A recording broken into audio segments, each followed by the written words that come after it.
Penny with Swiss Watch Expo. Today I'm looking at this beautiful Cartier Roadster on a pink leather strap.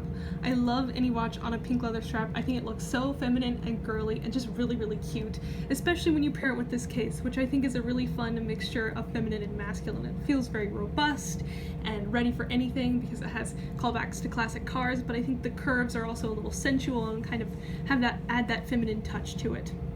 It's also got a beautiful mother of pearl dial. You can see as you move it around on your wrist, it's got this gorgeous pink and purple and green shift into it.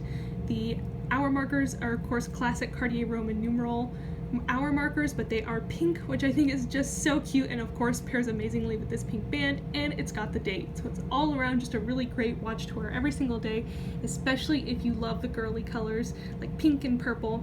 I think it's a great choice because it just feels great to wear. It's beautiful. It's just been fully serviced and it's ready to go for many more years to come. So if you have fallen in love with this watch, check it out and all of our other Cartier Roadsters at SwissWatchExpo.com.